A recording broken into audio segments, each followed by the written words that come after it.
Welcome back to Coats in Conversation. I'm your host, Kendrique Coats, a licensed marriage and family therapist who works with couples and athletes in Illinois and Alabama.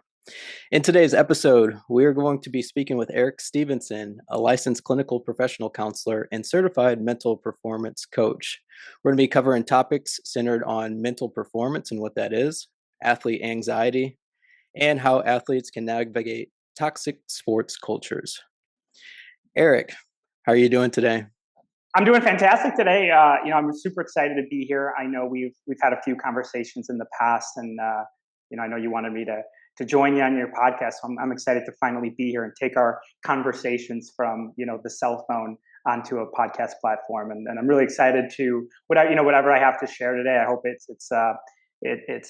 productive and useful for you and your listeners as well. I wish we could have been recording some of our phone calls because there were some gems in there, and a lot of the things that we've discussed as it relates to athlete mental performance. I've learned a lot from you, so I'm looking forward to this episode. I know you have a lot of knowledge and experience working with the athletic population. So I'm going to jump into the first question. I know some people think of mental performance training as just motivation or positive thinking. Can you break down how mental skills like visualization, focus, and emotional regulation directly impact the athlete's performance? Yeah, for sure. I think even the question itself, right? Most people think it's about motivation and positivity. I'd even argue, well, I don't even know if it really is about that, to be honest with you, right? So kind of what you're going to get from me today is a lot of challenging the status quo of mental performance coaching, or just sort of outdated, anecdotes or ideas and philosophies that we got because, I know you're an ex-athlete and so am I, and we probably were told a lot of things out of, well-intentioned advice from coaches or parents. And maybe it didn't seem to catch or work the best. And I think it necessarily wasn't our fault or our inability to apply it, but more so maybe it just wasn't the actual correct advice at that time. But in terms of the three skills that you mentioned of, visualization, focus, and emotional regulation, there's a really good podcast from Dr. Andrew Huberman about visualization. He talks about sort of the research around that, because you hear a ton of that in sports psychology and mental performance, right? I think it's really good for injured athletes to utilize. It's really good for athletes who are maybe traveling, or they're on a hiatus, or they're not able to maybe perform or practice. Of course, training your skill will always come, first. But when you visualize, and it's more specifically how you visualize, does actually, begin the process of that neural pathway firing that is really good, for the brain and for the training. And more specifically, if I'm just going to, give you more of a wrap up here on the visualization, it's spending about 3 to 5 minutes doing 15 to 20 seconds of very specific visualization in the task that you're trying to do. So you just do it for about 15 to 20 seconds, you take a little break, you do it again, and you do that for about 3 to 5 minutes. And over time, those visualization paired with training, actual physical training, is very useful and very beneficial.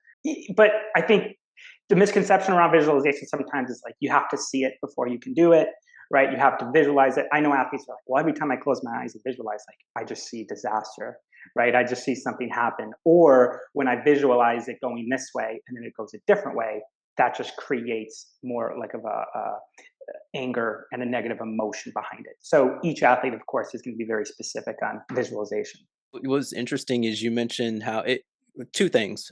I'm thinking about, we'll take Tiger Woods, for example, who I think he's mentioned in the past, visualizing the shot before actually making it.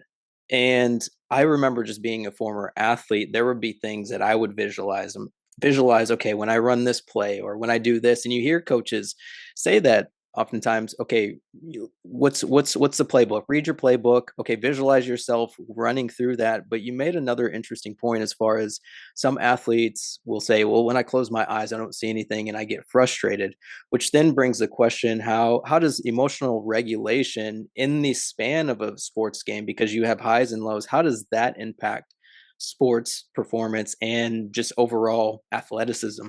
Yeah, emotions are a key factor in, performance in a general scheme, and especially in high performance with athletics. And emotions, and we'll probably get to this later in the podcast, but not experiencing emotions is certainly not the goal or what we're looking for, right? I think again, sort of that outdated information that we would get from parents and coaches was like, you can't get so angry, you can't get so nervous, you can't get, kind of feel this way. And we'll expand on that. But how the actual emotional regulation applies to sports performance is more so to say, okay, what is the emotion doing, right? Because sports gets very intense, right? We want to succeed, and we're very, athletes can be very competitive, and when things don't go our way, we can get really angry. What happens typically as emotion increases, so does brain activity, right? And we're not going to get super into the neuroscience today, but really, when the brain activity increases and we have just a whole lot going on, overthinking, you just have, you just feel like you're tight. This is really going to impact performance, right? When there's just too much going on. So it's not about eliminating emotion at all, right? Because emotion is part of it. But I really like the important word that comes before emotion or after the emotion, which is emotional regulation. Because, when I always talk to my clients, it's like, hey, it's okay to be sad, angry, nervous. These are all human experiences. But hey, if you're too anxious, it might impact your performance. If you're too angry, you might do or say something that gets you in trouble or it impacts your performance, right? So it's about the volatility of the emotion that we're necessarily looking at. And emotion is not the issue; it is a symptom of a deeper lying issue. So if a kid gets angry because they failed, don't try and correct the anger. Try to find out what was underneath the anger that ensued the emotion to such a high degree, right? That's really what, because you tell them, don't get so angry, don't be nervous, don't be so upset. Trying to tell someone how to feel isn't going to get us very far. But the emotions are really the surface level idea that we can see sort of what's going on a little bit more below the surface. So working to regulate emotions or bring them to a state where, hey, we can still be competitive, we can still feel emotions, we can still feel upset if things don't go our way, but it's regulated to a degree where when we're ready to perform again, they're not impacting us, right? We're able to sort of get back to the present moment and sort of commit to what we want to do. As you were discussing being able to feel, or I think you said acknowledging that emotion that's coming up, I see far too often parents sometimes really almost pouring gasoline on some of these bigger emotions that athletes feel, especially when you've got parents who have these high expectations of their athlete, and or they're getting in the way of what the coach is telling the athlete. And I think it's so important for athletes and parents to understand that, like you mentioned, sometimes when there's so many things going on in the brain, it's like a clog in the system, and that system can't continue to roll. The other thing too is we roll into just discussing anxiety. Many athletes struggle with performance anxiety, whether it's pregame nerves or fear of failure. What are some effective strategies you teach athletes to manage anxiety and perform at their best under pressure? Yeah, Kendrick, I think that's probably one of, if not the most common question that I'm going to get from a new client or an athlete that I'm working with. Anxiety, right? Like, I think the first thing that I really want to talk about is like separating nerves and anxiety, right? I think that's a super important that we at least understand more of the mechanism of each word, right? So I would say nerves is more somatic, so it's more bodily, right? You kind of feel your heart race, you feel the butterflies in your stomach, right? You feel a little bit of sweaty, a little bit of muscle tension. That's just simply your body preparing for a perceived important event, right? And if you care about your sport and you care about the outcome, you're going to feel that, right? Your body is preparing. Hey, there's something physical is coming up, and something important to us is coming up, and that's essentially ramping your body up to be a better athlete, right? To run faster, to move better, but it feels uncomfortable, right? And I get that. The anxiety portion, that's more related to the cognitive aspect of pre-performance jitters. That's the fear of an unwanted outcome coming true. So nerves, like the most confident athletes in the world, can feel nervous but not anxious. So they're feeling the arousal, before the game or right when the game starts, but they're not fearing, or they're not trying to protect from a negative outcome. So back to the question of what are some strategies really that I talk about. I'm very careful to give quick tip band-aid strategies, right? Because a lot of times someone might call me, the day before a tryout or before a big tournament and say, "Hey, how do I not feel nervous tomorrow or anxious?" And I'm like, don't. I go. Here's the best way. Don't go. Right. Like if you, that's the only kind of way you're really going to get out of it, in a sense, right? But in terms of like long-term actual, improvement of dealing with performance anxiety, because I felt it. A lot of athletes have felt it. You put in all this work, you put in all this effort. The practices are going great. The warm-up goes great. And then all of a sudden the game starts, the competition starts, and you're just like a wreck. And like nothing that you've trained or nothing that you've practiced is accessible to you. And there is nothing more frustrating than knowing your capability is up here and only performing or executing to a level that's down here. Mm. That's so upsetting and so frustrating. So where I start is to say, okay, definitely don't start here. Don't be nervous. Just take a deep breath. Just see success, right? We definitely don't want to start there. Again, because trying to get someone to force their brain or their body into a state is very unlikely. Instead, I like to approach it with more curiosity. So of course, it goes way deeper, and there's a lot of clinical questions that I'm going to ask. But maybe someone like a parent talking to their child, or a coach talking to one of their players, is the why, the what, and the how. So first is say, "Oh, you're nervous. Oh, I'm sorry, you're anxious." Okay, like why are we anxious to begin with? Let's talk about that, right? Because really, what we're going to get to, or first thing we need to get to, is what is the threat that they are not willing to accept. On the most basic surface level answer, you are anxious. An athlete is anxious before competition because there is a perceived outcome that they are unwilling to experience. So like failure or something like that? Failure, right? And that's the broad term, but looking bad, being compared, not winning this gold medal, not getting that college scholarship, not making the team, failure, and all of the umbrella stuff, like all of the stuff under failure that comes with it. And it can be very different for each individual, like what is exactly that is. Okay, so when we start to really understand why they're anxious, and okay, well, like, hey, what can we necessarily do about it, or what do we do about this? Like, can you prevent that can you prevent looking bad? Can you prevent yourself from having a bad game? Well, no, like, because that's what anxiety is doing. Anxiety is trying to say, okay, how can we guarantee that this failure doesn't happen? So it goes, okay, well, if we overthink, if we get tense, if we really focus on our mechanics, if we, so your brain is trying to problem solve for you. It's just very, very ineffective in that moment because the brain activity is going up and it's trying to problem solve for you. But I think every athlete could be aware that, like, yeah, usually like when I'm by myself, or it's not a big deal, or I'm just having fun, with my friends or in the present moment, that's when I perform my best.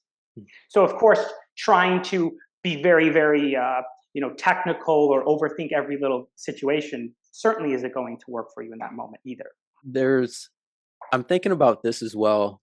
How does sleep play into this? Because from my understanding, in ways, sleep does have an impact on our ability to emotionally regulate. So do you have you seen any type of correlation with athletes who don't have a very thorough or good bedtime routine that have an increase in anxiety or pre-performance anxiety, et cetera? Yeah, I think for sure, just from a clinical perspective, right? If sleep, nutrition, exercise, if any of those things are not to a minimum requirement, or more so for an athlete, probably to a elite requirement, it's certainly going to impact your ability to be mentally flexible, to deal with high emotional arousing situations. So I think we can all agree, if we don't get the best sleep, we're a little bit quick to jump on anything, ourselves, other people, whatever it is. Like, we're tired, we're not, we don't feel necessarily so great. So if an athlete isn't sleeping, right, and one kind of the research shows one bad night of sleep isn't going to be the end of the world. But if you start stacking a few nights in a row, or there's been like a sort of continuation of poor sleep, poor sleep habits, certainly your ability, or the likelihood that you experience anxiety and emotional dysregulation is just going to increase more and more. The other piece of that, I've got like 20 different questions in my head, but the other thing I'm curious about, I've been thinking about how anxiety impacts injuries. Because if we think about these emotional states that we're talking about, or this high frequency of the in the brain, I'm wondering if the anxiety increases muscle tension, which then has that ability to one take athletes out of flow state and or the ability to move and react in their environment. How does the anxiety play into potential for injury? Sure. Yeah, so I'm not sure if there's any specific data that looks or studies that specifically about the relationship between anxiety and injury. I think that'd be quite fascinating. But here's what I do know, and how it actually might relate to injury as well, like you're thinking. What we do know is when an athlete or anyone is experiencing anxiety, that increases brain activity, right? And so essentially, what I mean by brain activity is, what we're seeing an increase in brainwave, in frequency and intensity. When that is happening, these four things we know are happening, hence also why we don't play so great. You have an inability to sequence your body movements, appropriately or efficiently. Your touch and your feel, sort of like, and your nerve endings and stuff, gets impacted and affected. Okay. Decision making gets worse, right? And the big one, hand-eye coordination, also decreases as well, right? So hence why our ability to be great athletes, when we're nervous, we can be great athletes. When we're very anxious, it's very hard to be a great athlete. So if I go back to saying, okay, we have poor sequencing, we have poor touch, and we have bad decision making. Okay. Well, now, right, you take a look at an athlete to say, well, I think a lot of us can say, well, have you ever gotten injured because you were indecisive? And you didn't know if you wanted to run or this or that. Well, if you right, the muscle tension aspect of it, like sort of the awkwardness or the awkward feeling, sort of like of your body movements. So I would say absolutely there is some likely correlation between high anxiety and injury, because when we are high anxious, we don't necessarily make decisions we normally make. We don't necessarily feel the way that we normally feel. So especially maybe like in higher end sports like gymnastics, right? Like BMX, like basically high impact or high risk injury sports, anxiety is very likely to lead to injuries of some sort. I'm just thinking about the times where, as a former athlete and a former coach, seeing athletes do things out of the ordinary, and you go up and talk to the athlete, and you're like, "What was going on? Like, did something? What happened?" And the response that I typically would got was, I don't know, coach. I just didn't feel like myself." So that goes back to your point of just Exactly. the ability to complete movement, and like you said, the nerve endings, there's a different feeling. It just is off. Something is off. And as you and I both know, when you become or when you're at those elite levels, just the slightest difference in feel can be the game changer, can be the complete game changer, which then you go into, well, this athlete didn't compete the way he or she thought they could because the feeling was off. And then that inserts or brings in that feeling of the yips, I believe. So can you speak a Yep. little bit more about the yips? Because I think that Mm, that is a common term that most parents, coaches, and or athletes hear, but they don't necessarily know, okay, where is this thing coming from? Can you expound on that a little bit? yeah. So, so the yips, mental blocks, I've heard, get called many different things. So it's essentially the same pattern of sort of what we described, just played out on the highest end, right? It's again, if you go back to, hey, what is anxiety trying to do? It's trying to protect you or guarantee that you do not experience this negative outcome. So a common one is like short putts for a golfer, right? I work with a lot of golfers. So you might have a 3 foot putt, and the expectations to make this putt are very high, right? Making a layup, making a free throw, kicking an extra point. Typically, we're going to see yips with high probability success out, challenges in this sport, whatever sport it is. And all of a sudden, if we see a failure or two, or we kind of feel off, now the brain starts going, well, what if we keep missing these? Or what if we miss this easy one in front of everybody? What would your friends think? What would your coach think? What would you think about yourself? Are you not capable? Is there something wrong with you? Like, what if this happens and then it's here forever? You like are never able to kick an extra point, make a short putt, and make a free throw again. And all of a sudden, almost like a panic attack, right? The brain starts to go, oh my gosh, well, that can't happen. We need to prevent that. That can't happen. That can't happen. So the brain activity gets so high, Kendrick, and it gets so high that all the stuff that we just talked about, the touch, decision making, all that stuff becomes so impactful to us that the neural pathway, right, the muscles that, the neurons that are firing through our brain to our muscles are so dysfunctional that all of a sudden we start making movement patterns that we've never made before, right? So, the yips are typically, quick, right? It's typically jolty. It almost, people describe it, it almost feels like I just got like struck by lightning, right? Or it feels like I just like my body just completely shuts down, right? So it's really that the brain trying to avoid this at all outcomes. And then if it says, well, if we can't avoid it, well, let's get it over with as fast as possible and get out of here. So Mm. that's where you see like a big, the quickness sort of happen. So, kickers are going to miss the kicks. If they're a right-footed kicker, they're going to miss left a lot, right?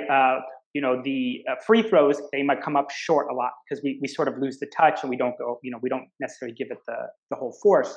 Um, it can be different for each person, but that's really the brain's either we need to protect you from this thing, right? That's the fight, or we need to get out of here as fast as possible and go hide so that people don't see how embarrassing you are.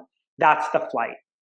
And so when the fear of that outcome becomes so high, now all of a sudden completing these simple tasks, if you will, um, can almost feel like impossible, and hence the yips or the Mhm. mental block. That was I like the way that you laid that out, and I'm thinking back to your original point earlier in the conversation as far as breaking down some of these stigmas or old school way of thinking. And I can't help but to think how many coaches out there that have athletes that do experience these things, and they're like, "Oh well, little Johnny's just not working hard enough," or little Susie just her head's not in the game, not understanding that some of these things we cannot control in the heat. It's kind of like that fight, flight, or freeze response to the environmental stimuli that we're going through. Switching gears, because I think this is, as we're talking through breaking down some of these old school ways of thinking and these barriers, what are some of the biggest misconceptions athletes and coaches have about mental performance training? Oh, this is a great one. and we could probably do a whole podcast, probably two podcasts, just on this topic alone here. Um, so we're going to start with like the biggest one, right? And I'll try to go through these fairly quickly.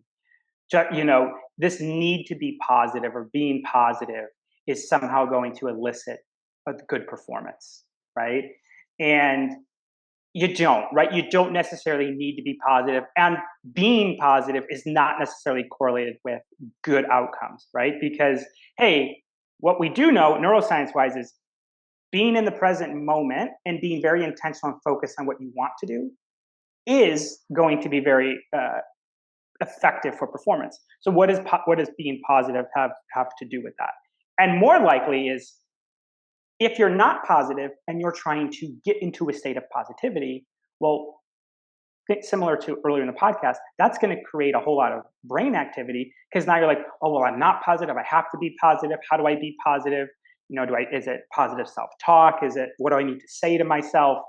And when you see that, well, this is how I feel, which is probably not positive, right? You're making mistakes, things like, well, this is how I feel versus this is how I should feel. The bigger the discrepancy between those two things, the more you're just going to feel worse.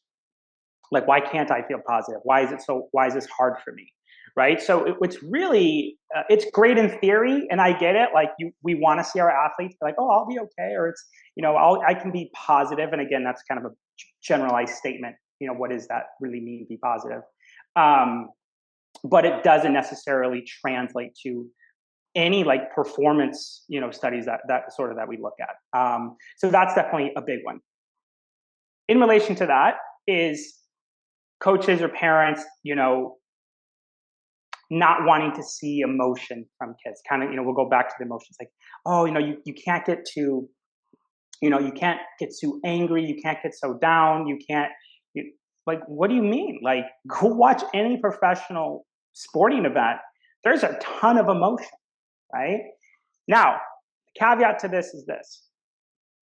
Typically, like a mental trained professional athlete, they have the skill they have the ability to get angry, slam their tennis racket, throw their glove, whatever it is.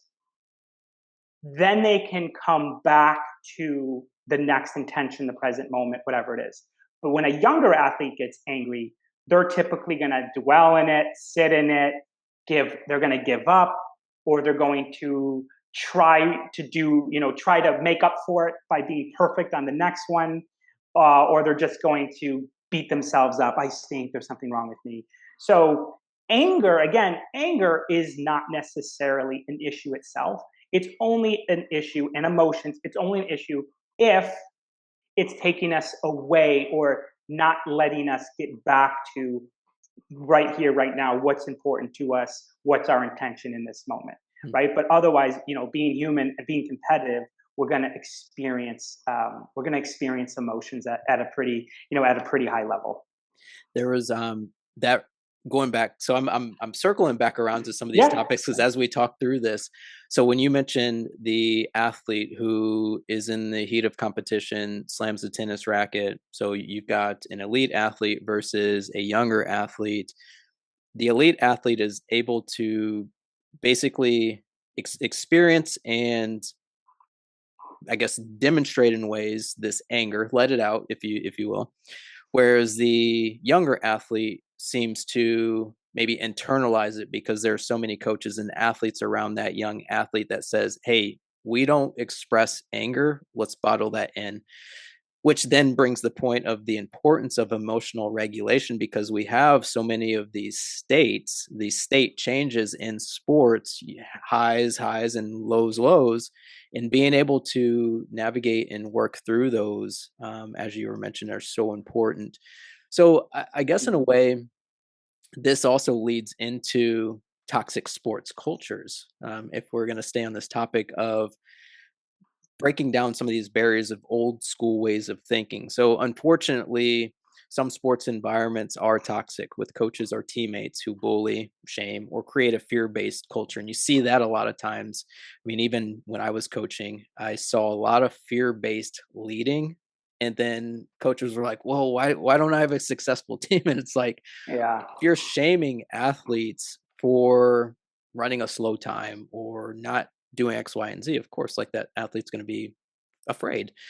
So, what are some suggestions you would recommend to help athletes protect their mental well-being and still succeed in these types of environments? Yeah, I think, of course, the first place that I'm going to start, I'm going to put my counselor hat, my licensed counselor hat on here and say, okay, what is the level and the degree of the toxicity, the bullying, the fear-based stuff? Because sometimes it can just be a really tough coach who's hard on you and maybe doesn't have the skill set to communicate effectively with their athletes. I see that all the time.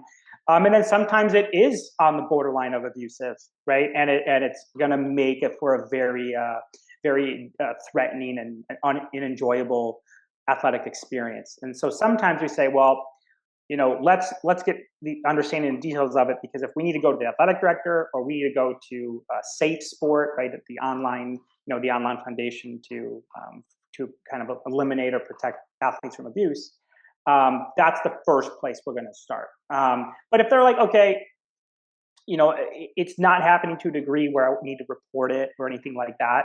It's just really affecting my enjoyment of the sport. I just don't like going to practices. I'm afraid of my coach. The teammates bother me. We're going to hear it all. Of course, it's really unfortunate, right? But there's a lot of toxic programs and stuff out there. So first, I'm almost trying to problem solve it with them to say, okay, you know, is there a conversation we can have with the coach? Are you vulnerable enough, or are you willing enough to speak up or say something? Do you want to role play that out in our session? Do you want me to help brainstorm some questions or ideas that you can bring about to your coach to let them know sort of how you're feeling? Because sometimes when I do speak to coaches, they'll be like, well, I had no idea. Like, I didn't know that this is what my team thought of me, or I didn't know this is what these players thought. I thought I was just like pushing them to be great.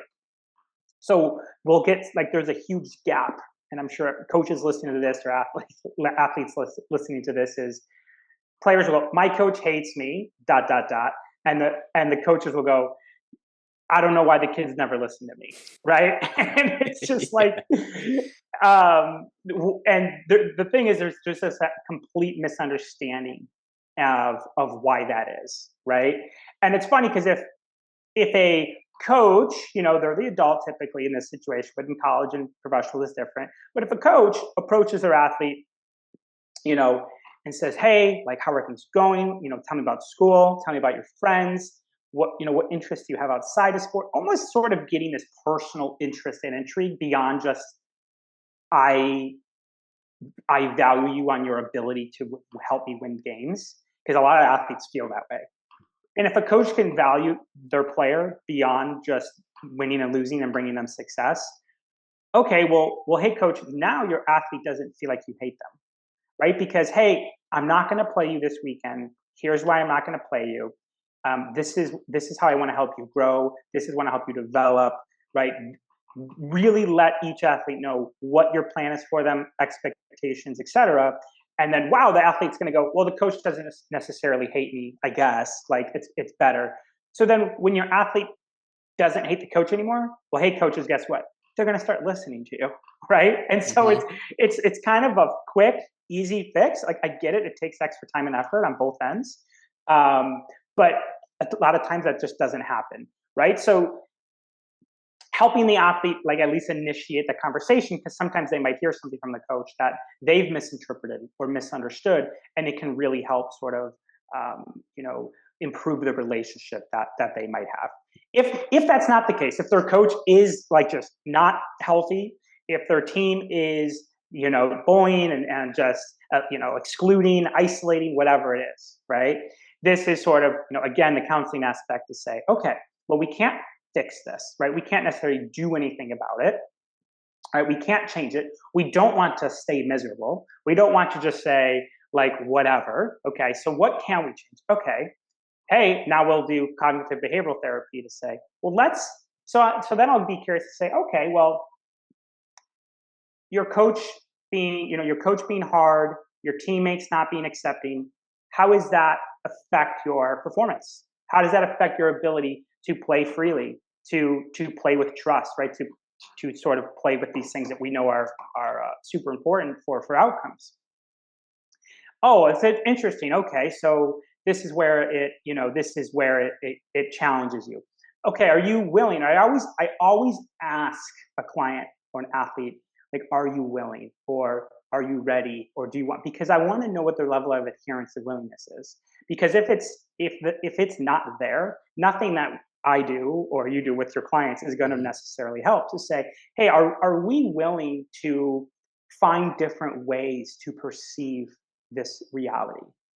Okay, you're like, or right, and that's not up to me. This is up to you. Do you want to find different ways? Okay, yes.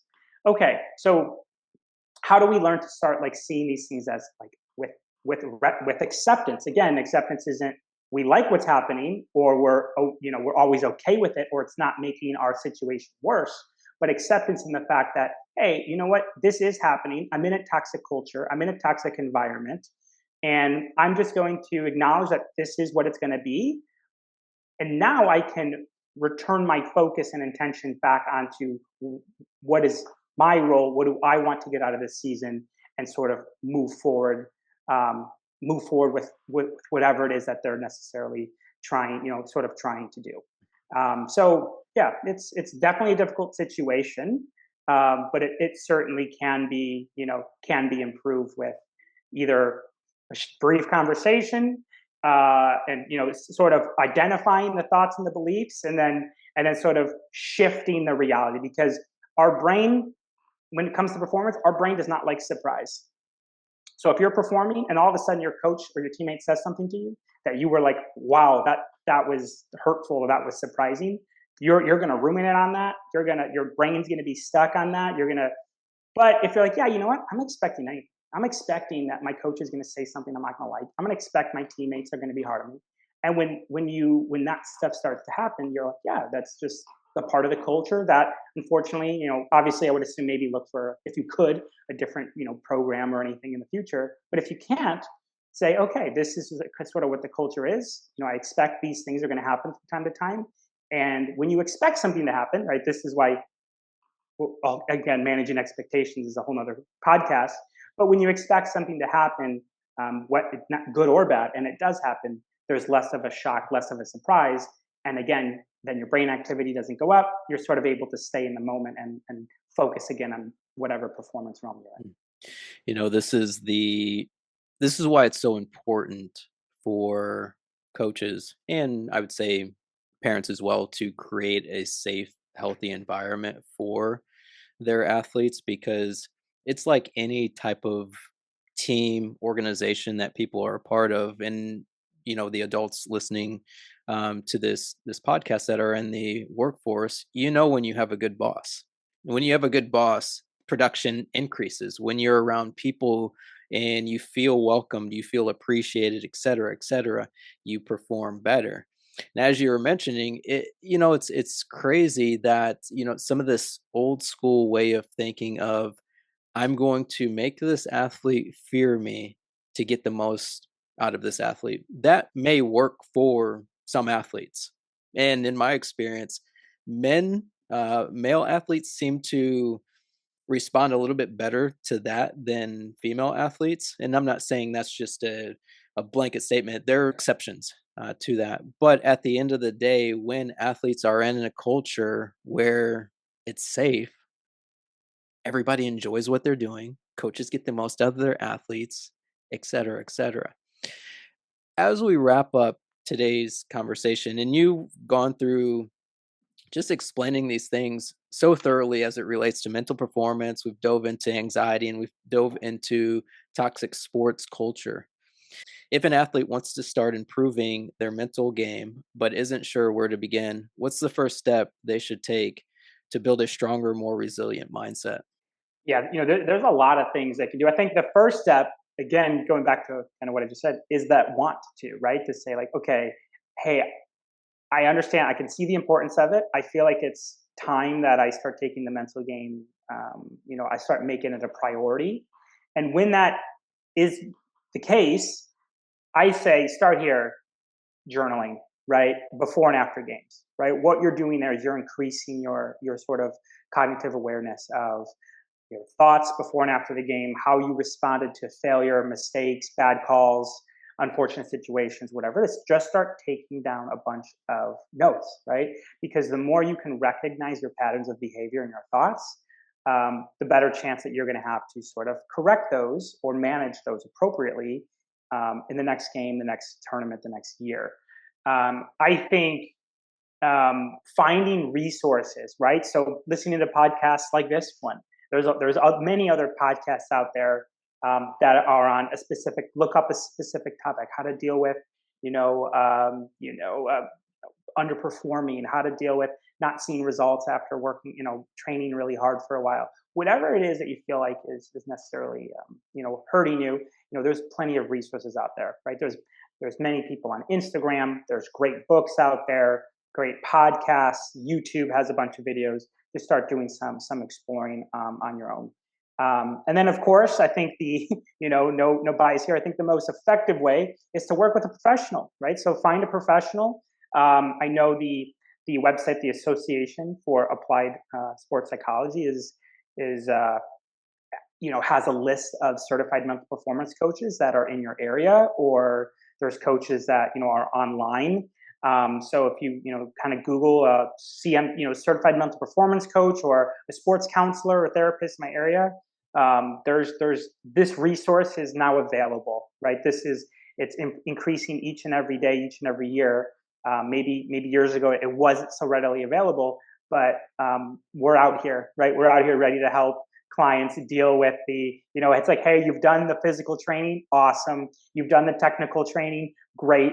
And if you're doing those things and you're coming up short or not performing to the level that you feel like you are capable of, it's likely created by a flawed psychology.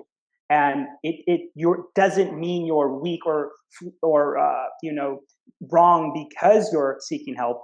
It means that you care about your future. You care about your outcome. To say, hey, every athlete struggles with some degree of a psychological framework that is not effective for them.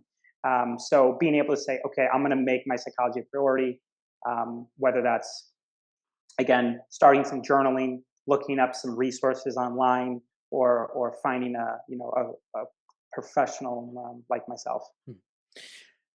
Eric, I want to just take a moment to just acknowledge some of the great work that you're doing. It's really cool to be able to have these conversations with other licensed clinicians who are in or work with sports populations, because I think these are one conversations that athletes are looking for. They're, as you and you alluded to it, as athletes are going through competition and or trying to improve their performance, some of these old ways of thinking don't even include mental performance. It's like, hey, we need to go and put on 15 more pounds. Let's squat more. Let's run this. And those things are important. But Yeah. at the end of the day, if an athlete isn't functioning at their highest potential because what's going on in between their ears, it's like, hey, these are the tools that can elevate an athlete's game. And more importantly, as we are more into this NIL stuff and wanting to get scholarships, athletes are trying to differentiate themselves from others. So I just want to say I appreciate you for your knowledge, your expertise, and you being able to provide value to this field, because I think that the more and more we have clinicians that, sometimes our former athletes, we know we've gone through these things and we know what it's like to be an athlete, and we know what those blocks might come up, whether it be the yips or whether it be coming back from injury, et cetera, et cetera. So I thank you, Eric, for being on Coats in Conversation today.